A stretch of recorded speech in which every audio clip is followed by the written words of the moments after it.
सभी विद्यार्थियों का हार्दिक स्वागत, हार्दिक अभिनंदन। प्रिय विद्यार्थियों, साहित्य क्लासेस में हम सर्वोदय विचार परीक्षा जिसका 11वां भाग पढ़ रहे हैं और इससे पहले 10 भाग हमने पढ़े और 10 भाग में लगभग आपका जो सिलेबस है वो कवर हो चुका है। इसके बाद आपको थोड़ा सा बता दूं कि अब आपके एक मॉडल टेस्ट जारी होगा जिसमें लगभग 100 के आसपास क्वेश्चन होंगे और उसमें आपको ये टेस्ट दे करके देखना है कि आपके कितने अंक आ रहे हैं। जल्दी ही आपके पास एक टेस्ट होगा और उस टेस्ट में आपके जिस प्रकार आपकी इस परीक्षा में पेपर आएगा वैसा का वैसा पेपर है वो शीघ्र ही अपलोड होने वाला है। मटेरियल पूर्ण रूप से तैयार हो गया है और आप जल्दी ही उस टेस्ट को देकर देखें कि आपके कितने अंक आ रहे हैं। यदि आप आउट ऑफ 90 कवर कर रहे हैं तो इसका अर्थ है कि आप उस मेरिट में यानी आप उस इनाम को प्राप्त करने में कामयाब हो रहे हैं। और यदि मान लो कम रह रहे हैं तो आपको अच्छी तैयारी करनी है। अच्छी तैयारी के लिए मैं ये बता दूं कि जो ये 10 वीडियो जारी किए गए हैं, 10 वीडियो और ये 11वां वीडियो, वैसे वीडियो तो एक दो और आएंगे, लेकिन अब जो मॉडल टेस्ट आएगा, मॉडल टेस्ट में आपके हर तरह का यानी गांधी जी से संबंधित और इसमें जितना जो आपके संपूर्ण सिलेबस है उस संपूर्ण सिलेबस में से पेपर होगा। उस पेपर में उम्मीद तो यही करता हूं कि उसी पेपर में से 60-70% जो है वो प्रश्न है वो चयन किए जाएं, लेकिन फिर भी आप उस पेपर को देख करके अपना जो स्तर है वो निर्धारित कर सकते हैं कि आप कहां पर हैं। आपके लिए जो व्हाट्सएप ग्रुप पर मेरे विद्यार्थी जो जुड़े हुए हैं उन सभी विद्यार्थियों को मैं बराबर मेरी तरफ से मेरी ओर से जो कोशिश करके और ये प्रश्नोत्तर वीडियो है वो भेजता रहा हूं और जिन्होंने नहीं देखा है तो वो भी आप देख लें। देख करके मैं समझता हूं कि यदि आप इन वीडियोस को 2-3 बार देख लोगे तो शायद मेरे हिसाब से आप यानी जैसे स्टेट टॉपर में यानी इसकी 2-3 मेरिट होगी, स्टेट टॉपर भी होगी, जिला टॉपर भी होगी और जो विद्यार्थी जैसे भाग लेने वालों के लिए सर्टिफिकेट भी होंगे, तो आपको कहीं न कहीं लाभ ही होने वाला है। इसमें किसी प्रकार का कोई नुकसान नहीं है। इस परीक्षा में से आपके बहुत सारे ऐसे प्रश्न भी होंगे जो आगे कंपटीशन में भी काम आएंगे। यानी कंपटीशन में भी इस प्रकार के बहुत सारे प्रश्नोत्तर है वो गांधी जी से संबंधित और जैसे मान लो भारत छोड़ो आंदोलन से संबंधित यानी संविधान से संबंधित बहुत सारे प्रश्न पूछे जाते हैं जो इन वीडियोज में है, तो आपके कंपटीशन में भी काम में आने वाले हैं। तो आपको नुकसान किसी भी बात का नहीं है, आप अच्छी तरह से इन प्रश्नों को जरूर पढ़ें। तो आइए आज के प्रश्नों को देखते हैं और आपको कौन कौन से प्रश्न इनके उत्तर याद हैं। तो आइए प्रश्न देखते हैं। प्रश्न है आपके, पहला प्रश्न देखिए। पहला प्रश्न है कि अगस्त क्रांति के नाम से किस आंदोलन को जाना जाता है? अगस्त क्रांति के नाम से जाना जाता है भारत छोड़ो आंदोलन को। किसको जाना जाता है? भारत छोड़ो आंदोलन। भारत छोड़ो आंदोलन जो 1942 में हुआ था, ये अगस्त में इसका प्रस्ताव पारित हुआ, इसलिए इसको अगस्त क्रांति के नाम से भी जाना जाता है। भारत छोड़ो प्रस्ताव को स्वीकृति कब दी गई? इस प्रकार ये बहुत सारे प्रश्न आते हैं और स्वीकृति दी गई थी 8 अगस्त 1942 को। 8 अगस्त 1942 ईस्वी को। और इस समय आपके जो अध्यक्ष कौन थे? जो कांग्रेस का जो बंबई में बैठक हुई थी उसके अध्यक्ष थे इस समय अबुल कलाम आजाद। कौन थे? अबुल कलाम आजाद। अबुल कलाम आजाद की अध्यक्षता में मुंबई में एक बैठक हुई और उस बैठक में भारत छोड़ो प्रस्ताव को स्वीकृति दी गई। अगला प्रश्न है कि भारत छोड़ो आंदोलन में गांधी जी को गिरफ्तार कर कहां भेज दिया गया था? और उसे भेज दिया गया था आगा खां महल में। कहां? आगा खां महल में। इनके साथ सरोजिनी नायडू भी थी। कौन थी? सरोजिनी नायडू भी इनके साथ ही। यदि प्रश्न पूछा जा सकता है कि उस समय आगा खां महल में उनके साथ और किस नेता को रखा गया? सरोजिनी नायडू भी थी। चौथा प्रश्न देखिए। चौथा प्रश्न है कि किस आंदोलन के दौरान कस्तूरबा गांधी का निधन हुआ था? और वो हुआ था आपके कौन से आंदोलन के दौरान? भारत छोड़ो आंदोलन के दौरान। भारत छोड़ो आंदोलन के दौरान। आंदोलन के दौरान। अब यदि ये पूछा जाए कि डेट कब हुई तो भारत छोड़ो आंदोलन 1942 में हुआ, तो निश्चित ही वो 1942 में उनका निधन हुआ था। और भी यदि मान लो किसी प्रकार का कोई डाउट होता है तो आप उसे ऑथेंटिक बुक से चेक कर ले, और ऑथेंटिक बुक में यदि इस प्रकार की कोई विभिन्नता पाई जाती है तो आप ऑथेंटिक बुक को ही माने, क्योंकि मेरी विचार से, मेरी तरफ से अच्छी तरह से ध्यानपूर्वक देखा गया। फिर भी आपको यदि कहीं किसी प्रश्न में डाउट होता है तो आप देख लें। 5वां प्रश्न देखिए, भारत छोड़ो आंदोलन के समय भारत के वायसराय कौन थे? और वो थे Lord Linlithgow. Lord Linlithgow, Lord Linlithgow थे उस समय। अगला प्रश्न है कि भारत में अंग्रेजों की उपस्थिति, जापानियों को भारत पर आक्रमण करने का निमंत्रण है, गांधी जी ने यह किस अखबार में लिखा? और ये लिखा था हरिजन पत्रिका में। किस अखबार में लिखा था? हरिजन पत्रिका में, जो 1932-33 में शुरू हुआ था, उसमें इन्होंने लिखा था। गांधी जी राजकुमार शुक्ल के आग्रह पर चंपारण कब पहुंचे? वो पहुंचे थे, यानी 10 अप्रैल को तो रवाना हुए थे। कब हुए थे? 10 अप्रैल 1917 को तो रवाना हुए, और 15 अप्रैल 1917 को प्रथम बार उन्होंने चंपारण की धरती पर अपना पैर रखा था। यानी कहने का अर्थ है कि चंपारण वो 15 अप्रैल 1917 को पहुंचे, और वहां से लखनऊ से रवाना तो कब हो गए थे? 1917, 10 अप्रैल 1917 को ही रवाना हो गए थे, लेकिन वहां पर 15 अप्रैल को पहुंचे थे। चंपारण क्षेत्र के किसानों पर कितने प्रकार के कर लगाए गए थे? चंपारण क्षेत्र के किसानों पर कितने प्रकार के कर लगाए गए थे? वो लगाए गए थे 42 प्रकार के। कितने प्रकार के? 42 प्रकार के। आज सभी विद्यार्थियों के लिए, यानी कक्षा जो बोर्ड की परीक्षाएं, जो 10th के हैं, 12th के हैं, इन सभी के लिए जो बोर्ड परीक्षा की जो परीक्षा दे रहे हैं उनके लिए व्हाट्सएप ग्रुप बनाए गए हैं 9610208295 पर। बॉयज और गर्ल्स के लिए अलग अलग है। अपना नाम लिखें, अपने विद्यालय का नाम लिखें, क्लास अवश्य लिखें, ताकि आपको ग्रुप में ऐड किया जा सके। और ये परीक्षा ही नहीं, जैसे राज्य प्रतिभा खोज परीक्षा है, इसके अलावा और भी जैसे आपकी बोर्ड की परीक्षा है, बीएसटीसी की परीक्षा है, इससे संबंधित आगे बहुत सारे जो परीक्षाएं हैं उनसे संबंधित भी हम आगे आपका मार्गदर्शन करते रहेंगे। तो आप निश्चित रूप से मेरे साथ बने रहें, चैनल को सब्सक्राइब अवश्य कर लें, और आप अपना नाम लिखवा सकते हैं, यानी इसमें किसी प्रकार की कोई फीस नहीं है। बारदोली सत्याग्रह कब हुआ? बारदोली सत्याग्रह कब हुआ था? बारदोली सत्याग्रह हुआ था आपके जून 1928 में। कब हुआ था? जून 1928 ईस्वी में। जून 1928 में हुआ था, गुजरात में हुआ था। कब हुआ था? गुजरात में हुआ था। बारदोली सत्याग्रह का नेतृत्व किसने किया? और वो किया था सरदार वल्लभ भाई पटेल ने। सरदार वल्लभ भाई पटेल ने। आपके देखिए आंदोलन से संबंधित आपके प्रश्न आएंगे कॉलेज वालों के लिए भी और 9th से 12th वालों के लिए भी, यानी आपके आंदोलन जितने भी हैं गांधी जी के, उनसे संबंधित प्रश्न आएंगे और उन्हीं को आज शामिल किया गया है।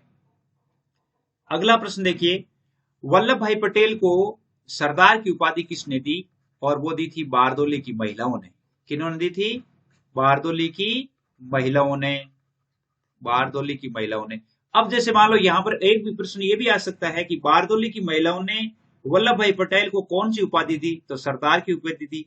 और सरदार वल्लभ भाई पटेल को किस स्थान पर उपाधि दी गई? तो बारदोली में दी गई। इस प्रकार के प्रश्न भी आपके बन सकते हैं इसी प्रश्न से। खिलाफत समिति का गठन कब किया गया? और वो खिलाफत समिति का गठन किया गया था मार्च 1919 में। मार्च 1919 ईस्वी में खिलाफत समिति का गठन किया गया। गांधी जी ने सविनय अवज्ञा आंदोलन की शुरुआत कब की? और वो की थी 6 अप्रैल 1930 को। 6 अप्रैल 1930 ईस्वी को। कब की थी? 6 अप्रैल 1930। गांधी जी ने किस तात्कालिक घटना के कारण असहयोग आंदोलन को वापस ले लिया था? और वो लिया था चौरी चौरा कांड के कारण। चौरी चौरा घटना जो थी, चौरी चौरा घटना, चौरी चौरा नामक स्थान है जो कि गोरखपुर के आसपास है। तो वहां से जब ये 1922 में, फरवरी 1922 में जब उन्हें ये पता चला कि वहां पर 22 पुलिसकर्मियों को जिंदा जला दिया गया है, 22 पुलिसकर्मियों की हत्या कर दी गई है, तो गांधी जी उस घटना से आहत होकर के और उन्होंने असहयोग आंदोलन को वापस ले लिया था। जलियांवाला बाग हत्याकांड कब और कहां हुआ? और जलियांवाला बाग हत्याकांड कब और कहां हुआ था? ये हुआ था आपके 13 अप्रैल 1919 ईस्वी में।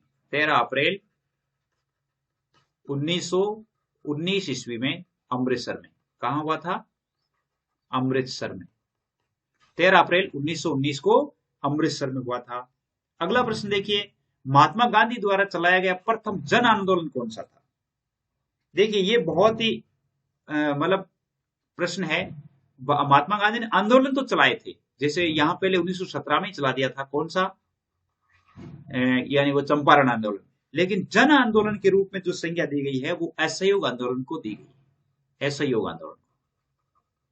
तो पहला जन आंदोलन जो है वो असहयोग आंदोलन था, और असहयोग आंदोलन है वो 1920 में चलाया गया।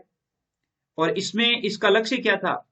अगर मान लो ये पूछा जाए कि असहयोग आंदोलन का लक्ष्य क्या था या उनका नारा क्या था? उनका नारा था 1 वर्ष के भीतर स्वराज्य प्राप्ति। लक्ष्य क्या था? 1 वर्ष के भीतर स्वराज्य प्राप्ति या स्वराज प्राप्ति। अब यहां से प्रश्न यह भी बन सकता है कि 1 वर्ष के भीतर स्वराज प्राप्ति का लक्ष्य किस आंदोलन में लिया गया? तो वो आपके असहयोग आंदोलन हो जाता है। अगला प्रश्न देखिए, अगला प्रश्न है कि असहयोग आंदोलन के समय गांधी जी ने कौन सी उपाधि लौटाई? और वो लौटाई थी कैसर ए हिंद की, कैसर ए हिंद की। अब कैसर ए हिंद की उपाधि इन्हें कब मिली थी? यानी विश्व युद्ध के समय मिली थी 1915 में, और उस उपाधि को इन्होंने असहयोग आंदोलन के समय वापस कर दिया।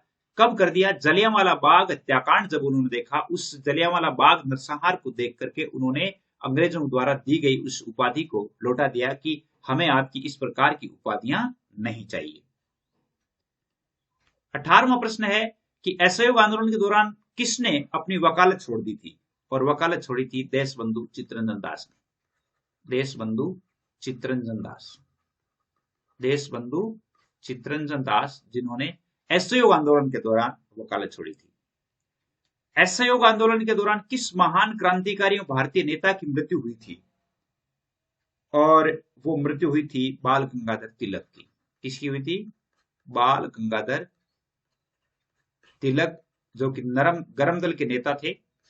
लाल बाल पाल, जिसमें गरम दल के नेताओं में बाल गंगाधर तिलक, लाला लाजपत राय और विपिन चंद्र पाल, ये 3 थे जिनको लाल बाल पाल कहा जाता है, और ये गरम दल के नेता थे। इनकी मृत्यु हो गई थी। और इनकी मृत्यु कब हुई थी? वो हुई थी 1 अगस्त 1920 को। 1 अगस्त 1920 ईस्वी को इनकी मृत्यु हो गई थी। चौरी चौरा कांड कब हुआ? चौरी चौरा कांड हुआ था 5 फरवरी 1922 ईस्वी को। कहां हुआ था? गोरखपुर जिले। ये चौरी चौरा स्थान है वो कहां है? गोरखपुर जिले में है। गोरखपुर जो जनपद था उसमें है। और यहां पर 22 सिपाहियों को मृत्युदंड दे दिया गया था। चौरी चौरा घटना के समय गांधी जी कहां थे? और गांधी जी थे बारदोली में। और बारदोली कहां है? गुजरात में। गांधी जी कहां थे? बारदोली में थे। 22वां प्रश्न देखिए, महात्मा गांधी की मां का क्या नाम था? महात्मा गांधी की मां का नाम था पुतलीबाई। क्या नाम था? पुतलीबाई। जब अपन ने परिचय पढ़ा था उस समय भी देखा था, लेकिन आज मैं ये देख रहा हूं कि वापस रिवाइज कर दूं। सविनय अवज्ञा आंदोलन के दौरान गांधी जी ने नमक कानून कब तोड़ा? ये भी अपन ने पहले देखा है, 6 अप्रैल 1930 को। कब तोड़ा था? 6 अप्रैल 1930 को। जैसे दांडी मार्च यात्रा अपन ने पढ़ा था, दांडी मार्च यात्रा जो कि 12 मार्च 1930 से शुरू हुई थी, और वो 6 अप्रैल 1930 को यानी 24 दिन बाद वो वहां पहुंचे, और वहां पहुंच करके उन्होंने उस नमक कानून को भंग किया था। बारदोली सत्याग्रह के दौरान सरकार ने किसानों का कर घटाकर कितना किया था?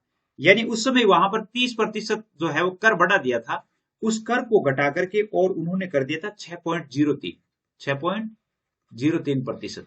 यानी पहले वहां पर कर जो है वो 30% तक कर दिया था, जिसको घटा करके उन्होंने 6.03 कर दिया था। हरिजन पत्रिका की शुरुआत कब हुई? 1933 में। कई जगह 1932 भी आती है, और यानी 1932 और 1933 इन दोनों में से इन दोनों डेट नहीं आएगी, या तो 1933 आएगी या 1932 आएगी। गांधी जी को महात्मा किसने कहा? गांधी जी को महात्मा कहा था रविंद्रनाथ टैगोर ने। किसने कहा था? रविंद्रनाथ टैगोर ने। और 27वां प्रश्न है आपके कि भारतीय स्वतंत्रता संग्राम में किस अवधि को गांधी युग के नाम से जाना जाता है या गांधी युग कहा जाता है? और वो गांधी युग है आपके 1915 से 1948। 1915 से 1948 ईस्वी का जो समय है वो गांधी युग के नाम से जाना जाता है। गांधी जी की जीवनी का अंग्रेजी में अनुवाद किसने किया? गांधी जी की जीवनी का अंग्रेजी में अनुवाद करने वाले थे महादेव देसाई। कौन थे? महादेव देसाई। उनकी जीवनी गांधी जी ने किस में लिखी थी? गुजराती में। गुजराती में लिखी हुई थी, जिसको अंग्रेजी में अनुवाद किया गया है। 29वां प्रश्न है आपके, गांधी जी ने दांडी यात्रा को लंका पौराणिक यात्रा किसने कहा? गांधी जी की जो 12 मार्च 1930 से उन्होंने शुरू की थी, उस यात्रा को लंका पौराणिक यात्रा किसने कहा था? और वो कहा था मोतीलाल नेहरू ने। किसने कहा था? मोतीलाल नेहरू ने, जो कि जवाहरलाल नेहरू के पिताश्री थे, उन्होंने कहा था। अंतर्राष्ट्रीय अहिंसा दिवस कब मनाया जाता है? वो मनाया जाता है 2 अक्टूबर को। कब मनाया जाता है?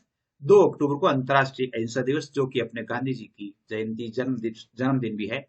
उम्मीद करता हूं कि आपको आपकी सफलता को सुनिश्चित करने में मेरे वीडियोज है वो काम आ रहे हैं। और अब आप अगले टेस्ट के लिए तैयार हो जाइए, जिसमें आपको टेस्ट देख करके देखना है और आप तुरंत उसका मिलान भी कर लेंगे कि आपके कितने नंबर आ रहे हैं। और आप व्हाट्सएप ग्रुप पे ऐड हो सकते हैं 9610208295 पर, जो कि आगे भी आपके जो एजुकेशन से संबंधित वीडियोज है वो जारी होते रहेंगे। जैसे 10th का जो आपका सिलेबस है उसके अनुसार है, 12th के जो जैसे हिंदी साहित्य है, हिंदी अनिवार्य है, इंग्लिश है, पॉलिटिकल है, इन विषयों की कक्षाएं है वो हमेशा अपलोड की जाती है। आज के लिए बस इतना ही। जय हिंद, जय भारत।